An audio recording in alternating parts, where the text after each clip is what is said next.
यार रिश्तेदार दुकान चलाता है और वो दराज पे नहीं। कह रहा हूँ आइए चलते हैं हम अब सेलर सेंटर की तरफ। सेलर सेंटर पे हमें ये एक शो हो रही है। हम डीएच गेट से भी हम सोर्सिंग कर सकते हैं, लेकिन इसके ऊपर आपको एक बेनिफिट ये है कि इसके प्रोडक्ट की क्वांटिटी, कितने क्वांटिटी पे क्या रेट है और ये सब एमओक्यू ये वहाँ पे इजीली अंडरस्टैंडेबल है। जबकि अलीबाबा पे आपको ये सब चीज़ें नेगोशिएशन के बाद पता चलती हैं। जब आप अपना मटेरियल अपनी चीज़ें सब डन कर लेते हैं, देन आपको वो बताते हैं कि एक्चुअल फाइनल प्राइस ये आती है। फर्दर मोड ऐड में ये करना चाहूँगा कि अलीबाबा जो है वो इंटेंडेड है यूरोपियन और अमेरिकन और ऑस्ट्रेलियन मार्केट्स के लिए और कनेडियन मार्केट्स के लिए, तो उनकी प्राइसेस उनके हिसाब से ही होती हैं। लेकिन अगर आप वहाँ पे कोई एक छुपे हुए सप्लायर ढूंढ लें जिनकी प्रोडक्ट्स वगैरह आपको समझ आती हैं, ready to ship ready to in stock भी हैं, देन आपको वहाँ पे बहुत फ़ायदा हो सकता है। डीएच गेट पे ये है कि ऑलमोस्ट सारे ही जो हैं वो एक एवरेज प्राइस, सबकी एक एवरेज प्राइस ही होती है। और वहाँ पे आपको बाय एयर फैसिलिटी भी अगर आप डीएचएल से मंगाना चाह रहे हैं, जो कि बहुत महंगी है, और बाय एयर पाकिस्तान पोस्ट, वो मैं किसी को रिकमेंड नहीं करूँगा, लेकिन फैसिलिटी वहाँ पे अवेलेबल है। उसके बाद हम प्राइवेट शिपिंग जो आप ढूंढ सकते हैं, डीएच गेट पे भी ढूंढ सकते हैं, मेड इन चाइना भी ढूंढ सकते हैं, और मोस्ट लाइकली आप अलीबाबा पे जो ढूंढेंगे ना, वो आपको सबसे बेस्ट शिपिंग मिल जाएगी। जिनका लाहौर में वेयर हाउस हो, कराची में वेयर हाउस हो, पिंडी में वेयर हाउस हो, जैसे आपके शहर में, और ग्वांगजू में, शेंजन में, यीवू में उनका एक वेयर हाउस है जिधर आप सामान डायरेक्टली शिप करवाएं, आपको बाय एयर शिपिंग की जाए आपके सामान की। ठीक है फरहान भाई, बताएं, आपने ये बता दिया कि किस तरह से हमने करना है। कौन सी ऐसी प्रोडक्ट्स हैं जो हम इंपोर्ट करें, यानी किस कैटेगरी की या किस नेचर की प्रोडक्ट हैं जो हम इंपोर्ट करें तो बेहतर होगा हमारे लिए, और किस प्राइस रेंज में। लाइक मुझे 15 RMB वाली प्रोडक्ट मेरे लिए अजाब लगती है, मैं नहीं जाता। ठीक है, हो सकता है कोई वो प्रोडक्ट की अच्छी डिमांड हो, फिर चला जाता हूँ, वैसे मैं नीचे रहता हूँ। क्या रेंज क्या होगी, प्राइस रेंज, नेचर क्या है, ये बता दें। और फिर इसके बाद हम चलेंगे स्कूल ऑफ थॉट की तरफ। तो ये इस लय में आप ज़रा बताना स्टार्ट करिए। आपने चाइना में जब भी कुछ चीज़ परचेज़ करते हैं तो क्वालिटीज़ आपको बहुत ज़्यादा वो ऑफ़र करते हैं। पाकिस्तान मार्केट के लिए आपने ना बहुत अच्छी क्वालिटी में जाना है, ना बहुत पुअर क्वालिटी में जाना है, आपने अबव एवरेज क्वालिटी रखनी है। आपने एक दफ़ा उस प्रोडक्ट को स्टडी कर लेना है कि वो अगर बिक रही है लोकली। और ये सबसे पहले पॉइंट से मैं बतानी भूल गया कि अगर आपको चीज़ पाकिस्तान में फ़र्ज़ करें 5% महंगी, 100 रुपये पे 5 रुपये या 10 रुपये महंगी पड़ रही है, you should purchase it locally. क्योंकि वही बात है, अगर आप वेट कर रहे हैं इतना, तो एक आपके पैसे भी बाउंड हैं और आप उस पर ज़्यादा प्रॉफिट अर्न कर सकते हैं अगर आप उसको डायरेक्टली सेलिंग स्टार्ट करते हैं। अगर आपको 20-30% के रेंज में मैक्स थ्रेशोल्ड 12 to 15% से महंगी पड़ रही है, देन आप इंपोर्ट की तरफ सोच सकते हैं। लेकिन परचेजिंग आप लोकली पहले स्टार्ट करें। अगर ऐसी कोई आइटम है जो हमें चाइना से मिल रही है और हमें सेल ऑनलाइन करनी है, तो हमारी टारगेट ये होनी चाहिए कि हमारी थोड़ी अबव एवरेज क्वालिटी हो, क्योंकि वो आपको शो करवाएंगे। फ़र्ज़ करें प्लास्टिक में कोई चीज़ है, ABS PET, फिर उसके अंदर mix material ABS plus PET ना, ये तो प्लास्टिक की मोल्डिंग वाली आइटम्स होंगी। कपड़े में भी काफ़ी इस तरह होता है, हर कैटेगरी में कोशिश करें अबव एवरेज रखें। उसके बाद प्राइस रेंज, अब RMB का उन्होंने बताया, तो RMB चाइनीज़ करेंसी को बोलते हैं, और करंटली RMB गूगल पर प्राइस आप चेक करते हैं, ये फ्लक्चुएट होती रहती है 24 to 25 रुपीज़, या फिर डॉलर का जो आपको पता है 160 to 162 रुपीज़ के करंटली आज की डेट में इसकी प्राइस है। अगर बढ़ती रहती है, नीचे आती रहती है, तो ये इसकी प्राइस है। अगर आप ऑनलाइन ट्रांजैक्शन कर रहे हैं तो आपको आपकी ट्रांजैक्शन डेबिट कार्ड से या USD में होगी। RMB से तब ट्रांजैक्शन होगी जब आप बिग कंटेनर, यहाँ पे LCL less than container load 1/3 या 1/4 कंटेनर इंपोर्ट करें, देन आपकी ट्रांजैक्शन RMB में की जाएगी। ऐसी है ना? बिल्कुल ऐसी है, बिल्कुल। तो बेटर भी ये रहता है USD में ट्रेड करें अगर आप किसी अलीबाबा या DH गेट से ट्रेड कर रहे हैं। तो आपको स्टार्टिंग में अगर आपका बजट 1 to 2 मिलियन है, बजट पर डिपेंड करता है। आई एम श्योर कि हमारे जो वीडियो देख रहे हैं सब यंगस्टर हैं, इनके पास $500,000 से 250,000 से ऊपर नहीं, 2.5 से 3 लाख रुपए से ऊपर किसी के पास नहीं है। स्टार्टिंग बिजनेस के लिए मैं रिकमेंड भी यही करता हूँ कि आप दराज बिजनेस इतने से ही स्टार्ट करें। तो आपको 50 to 100 rupees wholesale product cost से ऊपर नहीं जाना, जो कि बनता है हमारा 2 RMB से 4 RMB से 5 RMB से ऊपर आइटम टच नहीं करनी। क्योंकि इसके अंदर आपकी अगर पीसेस ब्रेकिंग होते हैं, लॉस्ट होते हैं, क्वालिटी वो नहीं निकलती, स्टॉक में इशू आता है, देन आप उसको लिक्विडेट इजीली कर सकते हैं। आपके उससे जो परचेज़ कर रहे हैं वो भी कहेंगे कोई इतनी मुश्किल नहीं है बात, ये हम परचेज़ कर लेते हैं। आपका रिस्क डिवाइड हो जाएगा हज़ारों पीसेस के ऊपर। फ़र्ज़ करें 100 रुपये की चीज़ है तो आप ₹1,00,000 का सामान खरीदें तो 1000 पीस बनते हैं। आपका रिस्क डिवाइड हो गया 1000 पीसेज पे। अगर आप 10,000 रुपये वाला एक पीस मंगा रहे हैं, फ़र्ज़ करते हैं आप गेमिंग कीबोर्ड मंगवा रहे हैं, 10 पीस आएंगे आपके 1,00,000 रुपये में, उनमें से किसी एक की भी 2 चीज़ ख़राब निकले, एक की भी ख़राब निकले, या आपकी टोटल जो प्रॉफिट का बहुत बड़ा चंक लूज़ हो जाएगा। फ़र्ज़ करें आप सिर्फ और सिर्फ मंगवा रहे हैं गेमिंग हेडफोन के साथ लगने वाले माइक मंगवा रहे हैं, 200 रुपये की आइटम है, रिस्क बहुत ज़्यादा डिवाइड हो गया आपका। अब आपके मैक्सिमम 2% इलेक्ट्रॉनिक्स में ख़राब निकलता है तो आपका रिस्क डिवाइड है। सेकेंडली ब्रेकिंग, अब किस नेचर की आइटम मंगानी है ये भी है।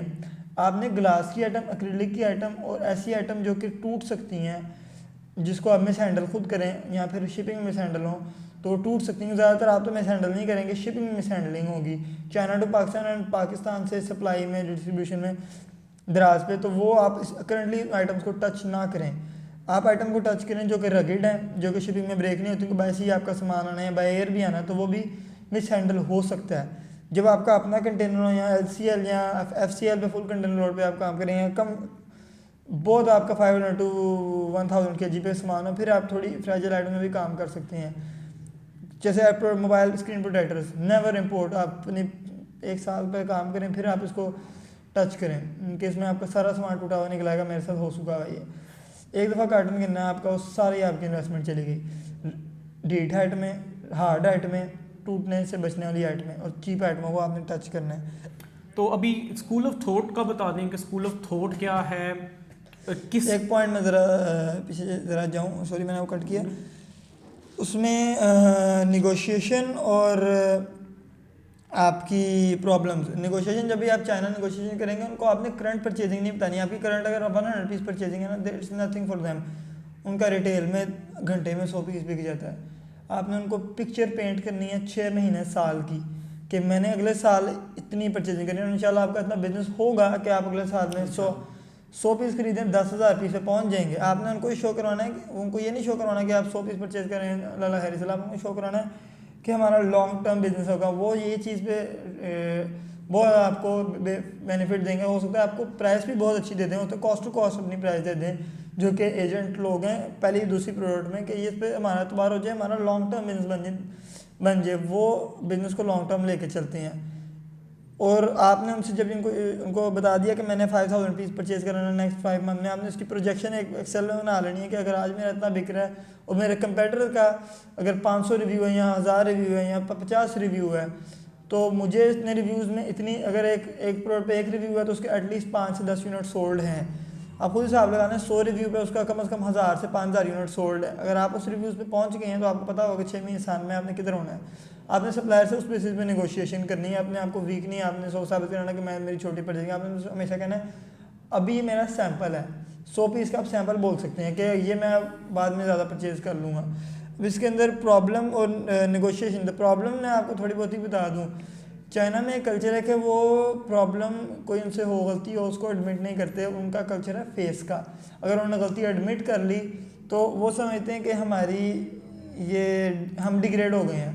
तो आपने कभी भी उनसे गलती मनवाने की कोशिश नहीं करनी है। मेरा पर्सनल आपको है, क्योंकि मैं भी उनसे कोशिश करता हूँ, वो गलती नहीं मानते, वो चिढ़ जाते हैं। आपने हमेशा डबल चेकिंग करनी है। आप जो भी स्टॉक परचेज करने हैं आपने उसे कहना है मुझे पैकिंग से पहले तस्वीर भेज दो, वीडियो भेज दो। सामान खरीदने से पहले आपने उसे फिजिकल फ़ोटोज़ मंगवानी है, ताकि आप और वो किसी मिसअंडरस्टैंडिंग में ना मारे हैं। फॉर एग्जांपल एक प्रोडक्ट है, उसके ऊपर शेड या मटेरियल का थोड़ा फ़र्क है, यहाँ पे प्लास्टिक लगी हुई थी लाइन, आपको लगा नहीं ये तो कपड़े की होगी। जब वो आया आपने प्रोडक्ट की पिक्चर कपड़े में अपलोड कर दी थी, प्लास्टिक सेल, दोनों चीज़ें हो जानी है। लेकिन अब आपको हेडेक महसूस करनी पड़ेगी कि आपको उसकी पिक्चर चेंज करनी पड़नी है या नई फोटोग्राफी अरेंज करनी पड़नी है, जैसे भी है। एग्जांपल दे रहा हूँ आपको। तो आपने मेक श्योर करना जो आप परचेज़ कर रहे हैं स्टॉक, उसके अंदर आपका जो अपलोडिंग स्टॉक है वो मैच कर जाए। कोशिश करनी है कि आपने प्रोडक्ट की पिक्चर्स भी अपने सप्लायर से कहना कि ई-कॉमर्स फ्रेंडली मुझे फ़ोटोज़ दें और ई-कॉमर्स फ्रेंडली टाइटल्स और इमेजेस, और आप वहाँ से परचेज़ करें। ऑब्वियसली आपको उनसे आपने इजाज़त ले लेनी है, एक डिसेंसी होती है जो कि होनी चाहिए इंसान के, कि मैं आपकी प्रोडक्ट की टाइटल और इमेजेस को क्रिएटिवली मॉडिफाई करके यूज़ करता हूँ। डायरेक्ट कॉपी पेस्ट तो वो हमेशा गुस्से होकर नहीं करना, आपने क्रिएटिवली मॉडिफाई कर सकते हैं। अगर आपको इजाज़त नहीं भी देते तो फिर भी आप उनको, आपके पास अगर उसके ऊपर क्रिएटिवली है, उसको थोड़ा बहुत एडजस्ट कर रहे हैं, उसके पिक्चर को एडजस्ट कर रहे हैं, उसके टाइटल को एडजस्ट कर रहे हैं, डिस्क्रिप्शन को एडजस्ट कर रहे हैं, तो लीगली आप वो यूज़ कर सकते हैं। अगले पॉइंट पे आएं। अगले पॉइंट पे चलते हैं, वही स्कूल ऑफ थॉट के मैं डिफरेंट सप्लायर्स के पास जाऊं या मैं एक ही सप्लायर के पास। अभी मैं तो चलो काम कर रहा हूँ, देखने वाले नए होंगे, बिल्कुल फ्रेश होंगे, वो डिफरेंट के पास जाएंगे, सामान इकट्ठा होगा, फ्राइड फॉरवर्डर भी उस तरह से वो ढूंढेंगे, 100 मसले मसाइल आने वाले हैं। तो मैं एक रिकमेंड करूंगा, एक वीडियो बूट कैंप है स्ट्रीम कॉमर्स सनी अली का, उसमें सोर्सिंग की बहुत अच्छी वीडियोस हैं, डिफरेंट मेंटोर्स, डिफरेंट जो ट्रेनर्स हैं उनकी तरफ से, वो भी लाजमी देखिएगा, क्योंकि इनकी और वो बातें बहुत ज़्यादा मैच कर रही हैं। मैंने वो पर्सनली देखी हुई हैं, इसलिए मुझे आइडिया है। तो आप ये भी देख लें और वो भी लाजमी देखिएगा, आपको बहुत ज़्यादा आइडिया हो जाएगा फ्राइड फॉरवर्डर कैसे ढूंढते हैं, कैसे नेगोशिएशन करनी है, जो उन्होंने पॉइंट्स बात किए, कैसे स्टार्ट लेना है, जैसे प्रोजेक्शन देनी है कि हम एज अ कंपनी काम कर रहे हैं पाकिस्तान में, हम आपके साथ लॉन्ग टर्म चलेंगे, या पाकिस्तानी मोबाइल नंबर से कॉल करके किसी से बात कर लेना, उसे ये कि कॉल पे एक और बिल्ड हो जाता है आपका ट्रस्ट। इस तरह की जो बहुत ज़्यादा चीज़ें हैं वो आपको वहाँ पे मिल जाएंगे। मैं रिकमेंड करूँगा सबको कि वो भी देख लें आप। बाकी स्कूल ऑफ थॉट, नए सेलर होंगे, ये डिफरेंट सेलर के साथ नहीं काम कर सकते, चाइनीज़ है, लैंग्वेज बैरियर्स हैं, पेमेंट बैरियर्स हैं, फ्राइड बैरियर्स हैं। तो वो स्कूल ऑफ थॉट बता दें कि किस तरह से एक नया बच्चा इधर इंपोर्ट की तरफ आ रहा है तो वो कैसे कर सकता है। इसमें ऊपर जो मैंने बताया था लोकल मार्केट का पॉइंट, कि आपने किसी को शो नहीं करवाना कि मैं ई कॉमर्स बिजनेस कर रहा हूँ, वो आपसे फर्स्ट ऑफ ऑल तंग करेंगे। जो भी मैंने पॉइंट्स बताए थे, आप अगर अलीबाबा पे वर्क कर रहे हैं, अगर आप उनको बताएंगे कि मेरी ई कॉमर्स एक वेबसाइट है, वो आपको बहुत अच्छे तरीके से डील करेंगे।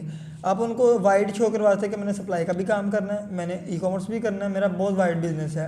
आपने उनको जो आपका फ्यूचर बिजनेस है वो आपने करंटली बताना है कि मैं इस बिज़नेस का ओनर हूँ, क्योंकि आप इंशाल्लाह उस चीज़ के ओनर बन जाएंगे इन द फ्यूचर। तो आपने उनको ये शो करवाना है। सेकेंडली, स्कूल ऑफ थॉट, अगर आप लोकली देखें, अगर आप 15 दुकानदारों के पास जा रहे हैं, 15 जगह से 15 शॉपर पकड़ के लेके आ रहे हैं, वो तो सिर्फ शॉपर है ना, और वो आप लेके आ रहे हैं, वो ईजी है। लेकिन अगर आप चाइना में देखें तो आप 15 मुख्तलिफ बंदों के साथ, 15 मुख्तलिफ नेचर के बंदों के साथ डील कर रहे हैं, बहुत डिफ़िकल्ट हो जाएगा। मैंने लोकली भी यही कहता हूँ लोगों को कि एक या दो इंपोर्टर या सप्लायर पकड़ लें, और जो बंदा बेच रहा है ना उसके ऊपर वर्किंग करें, उसकी फोटोग्राफी करें, उसको अपलोड करें और उसके साथ लॉन्ग टर्म काम करें। आप प्रोडक्ट बेचने से ज़्यादा आप बिजनेस रिलेशंस क्रिएट करें। प्रोडक्ट तो हर दूसरा बंदा इंपोर्ट कर रहा है, फ्यूचर में आपका लोकल इंपोर्टर के साथ भी जब अच्छा रिलेशन बन जाएगा तो आपके कहने पे वो प्रोडक्ट्स इंपोर्ट करेगा और आपके साथ वो वर्क करेगा। आपने बंदों को चलाना है, आपने प्रोडक्टों को पहले नहीं चलाना। प्रोडक्टें चेंज होती रहती हैं, बंदे चेंज नहीं होते। आपने चाइना में भी ये चीज़ डील करनी है कि आपको अली एक्सप्रेस, अलीबाबा, DHgate पे कोई सप्लायर मिल गया, आपने उसकी सब टॉप सेलिंग प्रोडक्ट से पूछना है कि क्या ज़्यादा बिकता है। आपने उसका स्टोर खोलना, खुद स्टडी करना है, किस पे ज़्यादा रिव्यूज़ हैं, किस पे ज़्यादा सेल्स हैं, किस पे हर वेबसाइट पे सारे टूल्स वगैरह दिए होते हैं, कितने रिव्यूज़ हैं, ये हैं। आप खुद स्टडी कर सकते हैं कि क्या क्या चीज़ कितनी आपको अपील करती है, आपके बजट में है, आप चीज़ सेल कर सकते हैं, ईजी टू शिप है। ये तो हमारी होगी सिंगल सप्लायर फिलॉसफी कि आप लोकली भी और चाइना में भी एक सप्लायर पकड़ें और उसके साथ काम करें। अब फ्रेट फॉरवर्डर भी आपने कोशिश करना है, आपने एक फ्रेट फॉरवर्डर रखना है। मैं आपको प्राइसिंग एक एवरेज बता देता हूँ, उसके ऊपर आप होल्ड नहीं कर सकते मुझे, क्योंकि मैंने जब काम स्टार्ट किया था तो RMB कॉस्ट करता था अराउंड अबाउट, हमें इंटरबैंक, जब मैं बैंक से पेमेंट कर रहा हूँ, 22-21 रुपीज़ का, अब 25 रुपीज़ के क्लोज टू ही है, 24 रुपीज़ के क्लोज टू ही खड़ा हुआ है। तो शिपिंग में 220-180 रुपीज़ kg, फिर 45,000 रुपीज़ पर CBM भी कॉस्ट करता रहा। ये फ्रेट फॉरवर्डिंग में है। एजेंट के थ्रू जो सामान आ रहा है आपके 10 to 20 कार्टन या 1 to 2 कार्टन फुल कंटेनर पे आपको एक्सट्रीमली चीप कॉस्ट करता है, लेकिन वो बहुत एक आपको आपका 10 to 20 मिलियन का आपका कंटेनर ही, सिर्फ गुड्स ही आपकी होती हैं। स्मॉल बिजनेस के लिए रिकमेंड किया जाता है कि आप करंटली मार्केट का टारगेट है 70,000 to 80,000 रुपीज़ पर CBM। अगर कोई थोड़ी स्लो शिपिंग है, कोई वीक पार्टी है, वो आपको 60,000 भी दे देगी पर CBM। लेकिन आपने कभी भी आपने फ्रेट फॉरवर्डिंग में कम्प्रोमाइज़ नहीं करना हो कि मेरा सामान, मैं नुकसान करके देख चुका हूँ, गुम नहीं होता कहीं पे भी, सामान फंस जाता है और 8-8, 10-10 महीने वो सामान नहीं मिलता। क्यों? क्योंकि वो पार्टियों ने कस्टम में झूठ बोल देते हैं और फंस जाते हैं। वो सामान आपने उनसे सच बोला कि मेरी ये फ़र्ज़ करें मैंने वॉलेट मंगाया है, वॉलेट को बोल देंगे स्क्रैप है या कपड़ा है या जो भी है, इसकी कस्टम ड्यूटी फ़र्ज़ करें 50 रुपये, फ़र्ज़ करें, वो उनको चार्ज, आपसे वो चार्ज करेंगे 70 रुपीज़ के हिसाब से फॉर एग्ज़ाम्पल। वो आपसे चार्ज तो CBM में ही करेंगे, लेकिन उनको फ़र्ज़ करें आप 70 रुपीज़ चार्ज कर रहे हैं, हुकूमत ऑफिशियली अगर आप अपना कंटेनर लेके जाएँ 50 रुपीज़ चार्ज कर रही है, वो हुकूमत कोई आइटम बताएंगे ही नहीं जो झूठ बोल रहे हैं। होगा ये कि आपको सस्ता रेट दे देंगे, इंटरन वो डबल खुद भी कमा रहे होंगे, लेकिन जिस दिन उनका कंटेनर खुल जाएगा वो सामान फंस जाएगा, वो फिर लीगल केसेस में खुद फंसे रहेंगे, आपको नहीं कभी पता चलने देंगे वो हो क्या रहा है, लेकिन बैक एंड पे आपका सामान फंसा होगा। फ्रेट फॉरवर्डिंग में आपने हमेशा कोशिश करनी है कि लोकली आपको फ्रेट फॉरवर्डर मिल जाए, मार्केट्स वगैरह में आपने बहुत मोहतात हो के उनसे डीलिंग करनी है। अगर आपको नहीं मिलते तो आपने अलीबाबा पे देख लेना है, वहाँ भी आपने बहुत रिसर्च करनी है, उनकी रेपुटेबिलिटी क्रेडिबिलिटी, कोशिश करना है कि आपकी फैमिली में, क्लोज सर्कल में, फ्रेंड्स में जो कि ऑलरेडी इंपोर्ट करें उनके थ्रू ही आपको फ्रेट फॉरवर्डर मिल जाए। सबकी फैमिली में कोई ना कोई होगा, नहीं है तो आप मार्केट वगैरह में ढूंढ लें, हो आप 1-2 महीने मार्केट में सर्वे करें, कुछ ना कुछ मिल जाएगा इंशाल्लाह। सेकेंडली उसमें मैं ऐड करता हूँ जो फ्राइट फॉरवर्डर के ऊपर के जो डिफरेंट ग्रुप हैं फेसबुक पे बने हुए, उसमें बहुत ज़्यादा लोग ऐसे हैं जो ये इस चीज़ को डील कर रहे हैं। लाइक अगर मैं बात करूँ एक्सट्रीम कॉमर्स में सनी अली है, इनेबलर्स है, या और भी इस तरह के जो ई कॉमर्स प्लेटफॉर्म्स हैं फेसबुक पे जो ई कॉमर्स की सर्विसेज दे रहे हैं या ट्रेनिंग्स दे रहे हैं, वहाँ बहुत ज़्यादा फ्राइट फॉरवर्डर्स बैठे हुए हैं। आप पोस्ट करें, आपको रेलिवेंट पर्सन मिल जाएगा, होप्स हो, लेकिन ये कि चीज़ ढूंढने से है। आप फरहान भाई से कहें या मेरे से कहें या किसी थर्ड पर्सन से आके कहें कि अपने फ्राइट फॉरवर्डर्स दे दो, तो ये एक मुनासिब नहीं है कि आप हर किसी से उससे पूछ रहे हैं कि भाई आपकी पार्टी कौन सी है, आप किसके थ्रू क्या मंगवा रहे हैं, तो ये एक एथिकल नहीं है ना, एथिकल ये क्वेश्चन है। तो आप कोशिश करें अपनी चीज़ फाइंड करें, हमने भी फाइंड किए हैं, हमें भी मिले हैं, इंशाल्लाह आपको भी मिल जाएंगे और अच्छे मिल जाएंगे। मैं कहूँगा कि आप ना प्राइसिस का थोड़ा सा बता दें कि बाय एयर जिस तरह मैं अगर करूँ तो मुझे पता है कि भाई 2000 से 2500 तक ऑलमोस्ट आज की डेट में रेट चल रहा है, मिल जाता है रेट ये वाला, ठीक है। इससे भी कम मिल जाता है अगर आपका सामान है। बाय सी में आपको CBM क्या मिल रहा है, मुझे मेरा तकरीबन 450, 410, ये 500 पर केजी ये मिल रहा है मुझे। तो आप भी अपने थोड़े से रेट्स बता दें ताकि उनको आइडिया हो जाए, किसी से वो बात करें तो उन्हें पता हो कि मेरा करंट सामान होता है तकरीबन 500 to 1000 kg मुझे चार्ज किया जाता है, जो कि 200 kg पे भी मुझे ये चार्ज हो रहा था, 100 kg पे भी यही चार्ज हो रहा था, 75 to 60,000 मैक्सिमम, क्योंकि अभी चाइनीज़ हॉलीडे आने वाला है तो टाइम पे भी डिपेंड करता है। 75 to 60,000 से मैक्सिमम 80,000 तक आपने पर CBM क्यूबिक मीटर स्क्वायर्ड आपने करना है। तो उसमें पर केजी क्या पर केजी वॉल्यूम के हिसाब से ना, अगर आपका वॉल्यूम बहुत ज़्यादा, फर्ज करें मैं तकिए मंगवा रहा हूँ जो कि हाईली इनएफिशिएंट है, कभी किसी को रिकमेंड नहीं करूँगा, या कुर्सियाँ मंगवा रहा हूँ, तो वो CBM में 70,000 पर या 70,000 कॉस्ट कर गई हैं, और मैं उसको केजी में कन्वर्ट कर लूँ। Different freight forward different charge करते हैं, कुछ कहते हैं कि हम चार्ज ही CBM में करेंगे, कुछ कहते हैं कि हम पर पीस में चार्ज करेंगे अगर आपकी आइटम बहुत छोटी है। For example highly expensive item ऐसे मेमोरी कार्ड है, वो आपका 1 किलो में इतना ढेर मेमोरी कार्ड आ जाएगा, लेकिन हुकूमत पे ड्यूटी चार्ज करती है ना, तो वो आपसे पर पीस चार्ज करेंगे, पर पीस और 200 रुपये भी चार्ज करते हैं। पावर बैंक्स का जो कॉस्ट करता है वो पहले था 150, 120, अब 200 के करीब पहुंच गया। उसके अब कैपेसिटी के ऊपर है, MAH के ऊपर, इस तरह हर डिफरेंट आइटम की आपने फ्रेट फॉरवर्डर से बात कर लेनी है। आपने उनसे कभी भी गलत बयानी है, मिसलीडिंग नहीं करनी, क्योंकि वो उस पर बहुत मसला आ सकता है, आपकी सारी इन्वेस्टमेंट ऑन द रिस्क आ सकती है। ये तो फ्रेट फॉरवर्डर्स की कॉस्टिंग आ गई 350 to 500 रुपीज़ पर केजी। एवरेज जो गुड्स होती है ना, एक एवरेज वॉल्यूम को आप लोहा मंगवा लें, मैग्नेट मंगवा लें, ऑब्वियसली वो इतने से में आपके 15 किलो मैग्नेट्स आ जाते हैं, मैग्नेट है उसका वजन ज़्यादा है, तो CBM में नहीं पर केजी में कॉस्ट आपको करता है, डिपेंड करता है कि वॉल्यूमेट्रिक वेट ज़्यादा है या ग्रॉस वेट ज़्यादा है उसका। तो अगले आप पॉइंट पे आगे इससे ये कि आप लोगों को प्राइसिस का आइडिया हो गया कि भाई बाय एयर आप फ्राइट फॉरवर्ड से ले रहे हैं तो आपको ये रेट्स मिलेंगे, अगर बाय सी आ रहे हैं तो आपको ये रेट्स मिलेंगे। तो प्रोडक्ट हंटिंग में किस तरह से रिकमेंड करते हैं ये सारे प्लेटफॉर्म्स आप चाइना के या लोकल मार्केट के, कि किस तरह से इसको हम इंक्रीज़ कर सकते हैं, अपनी प्रोडक्ट में ज़्यादा कर सकते हैं, ज़्यादा प्रोडक्टों पे काम करना चाहिए, कम पे काम करना चाहिए, एक सप्लायर के साथ करना चाहिए, मल्टी सप्लायर के साथ करना चाहिए, इसको ज़रा सम अप कर दें मेरे पूरे क्वेश्चन को और उसको आसान अल्फाज में थोड़ा सा बता दें। मैं अपना पर्सनल एक्सपीरियंस बताऊंगा। मैंने काम शुरू किया था तो मैंने 2 प्रोडक्टों से स्टार्ट किया था। अब ऑब्वियसली लास्ट वीडियो के बाद भी मुझे कई लोगों ने मैसेज किया था और मैंने उनको जो वीडियो जो मैसेज दे रहे हैं सबको मैंने ऑन द कॉल और बाकी सब भी गाइड किया था, लेकिन रिकमेंड यही होता है कि आप हैशटैग सवाल करके नीचे लिख दें, हाँ, तो वो मैं और या मेरी टीम इंशाल्लाह आपको उस पर रिस्पॉन्स दे देंगे। सेकेंडली जो शकील भाई ने बात की कि अगर आप हमसे फॉरवर्डर पूछते हैं हम आपको दे तो दें इन द फ्यूचर, मेरे साथ ये ऑलरेडी पास्ट में हो चुका है कि अपने मेरे कार्टन भी थोड़े लेट हो जाते हैं या जल्दी आ जाते हैं या अगली कंटेनर में वो डल जाते हैं, तो फिर वो जो सेकंड पार्टी होती है वो कहती है कि यू आर रिस्पॉन्सिबल बिकॉज आपने रिकमेंड किया। तो इट्स वेरी रिस्की, हमारी रेपुटेशन लाइन पे होती है। कोई भी चीज़ रिकमेंड करने से पहले हम 10 दफ़ा सोचते हैं, और हमें पता है कि कंटेनर वाले काम में अच्छी से अच्छी पार्टी का 19-20 हो जाती है, सामान जाता कहीं नहीं है, आपका सामान कोई लेके नहीं जाएगा, कंटेनर जिसको है वो कहीं नहीं जाएगा, लेकिन फिर भी तो ये चीज़ आपने जहन में रखनी है। सेकेंडली आपने जो पूछा कि मल्टी प्रोडक्ट काम करें या एक प्रोडक्ट या कितने सप्लायरों के साथ, स्टार्टिंग में जो ये वीडियो देख रहे हो बिगिनर ही है, 2 to 3 प्रोडक्ट्स में काम करें और उसकी आप पहले रिसर्च कर लें और फिर 3 प्रोडक्ट्स आप इंपोर्ट करें। 3 कार्टन या 2 कार्टन ना मंगवाएं, 100 किलो से नीचे का सामान हो और आपकी इन्वेस्टमेंट भी 150 to 200,000 की होगी।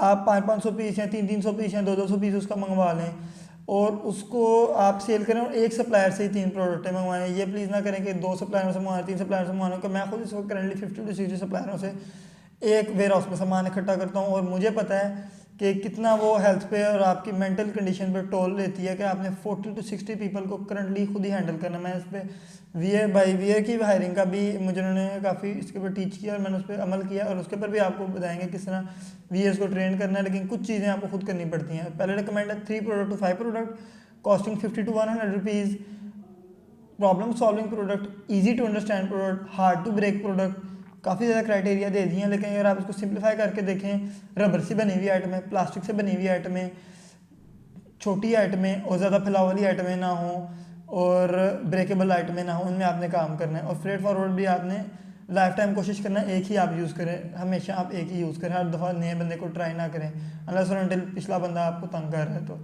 अब नए बंदे पे। अब इससे आपने काफ़ी कुछ सीखा होगा, लाइक मैंने भी सीखा बहुत कुछ, आपने भी सीखा होगा। तो अगर किसी का कोई क्वेश्चन हो तो हैशटैग सवाल के साथ कमेंट में लिख सकता है, तो इंशाल्लाह मैं और मेरी टीम उस पर आंसर करने की पूरी कोशिश करेंगे। और ये एक जो ट्रेंड है पाकिस्तान में पर्सनल मैसेज का, इनबॉक्स का, वो ख़त्म करना है। तो वो खुद बिज़ी होते हैं, तो ये कोशिश किया करें कि ना किया करें। आप क्वेश्चन कर दिया करें, कहीं कमेंट पे उनसे कोई क्वेश्चन है तो एक डिटेल क्वेश्चन लिख दिया करें। लोग क्या करते हैं, हेलो हाय अस्सलाम वालेकुम कैसे हैं आप, बाद में हम रिप्लाई करते हैं, तो फिर वो पहले एक फॉर्मल बात चलती है, फॉर्मल बात के बाद वो फिर एक बात करते हैं जी मुझे ये हेल्प चाहिए। अगर किसी को हेल्प भी चाहिए उसका वे ये है, आप एक पूरा क्वेश्चन लिखें, आपकी जो जो प्रॉब्लम्स हैं वो लिस्ट डाउन करके आप एक पूरा मैसेज लिख दें या वॉइस मैसेज कर दें या लिख दें, ताकि आगे वाला पर्सन उसको एक नज़र देखे और उसका एक आंसर आपके साथ वॉइस में शेयर कर दे या लिख के शेयर कर दे। तो इससे ये होता है कि अगले का भी टाइम बच जाता है, आपका भी टाइम बच जाता है, आपको आंसर मिल जाता है, आपको प्रॉब्लम का सलूशन मिल जाता है, अगला भी हेजिटेट नहीं होता आपको आंसर करने में। इस तरह से वो आपको नेक्स्ट टाइम भी आंसर कर दिया करेगा।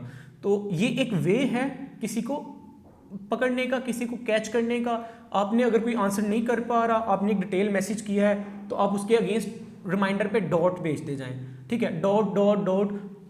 ये नहीं कि एक दफ़ा में डॉट भेज देने हैं, अब 5 घंटे बाद, 10 घंटे बाद, एक दिन बाद डॉट भेज दें, जिससे एक सॉफ्ट रिमाइंडर चला जाता है कि यार ये पर्सन को ज़रूरत है और इसको आंसर किया जाए, इसको सोल्यूशन दिया जाए अगर आपके पास है।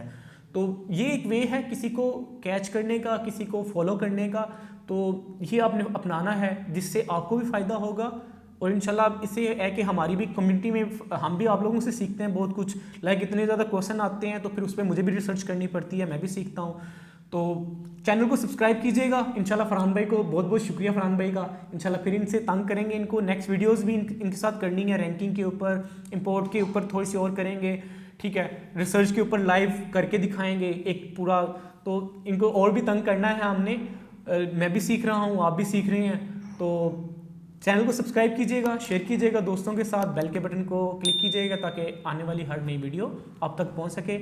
इजाज़त दें इसी के साथ, अल्लाह हाफिज़। इंशाल्लाह मिलते हैं नेक्स्ट वीडियो में।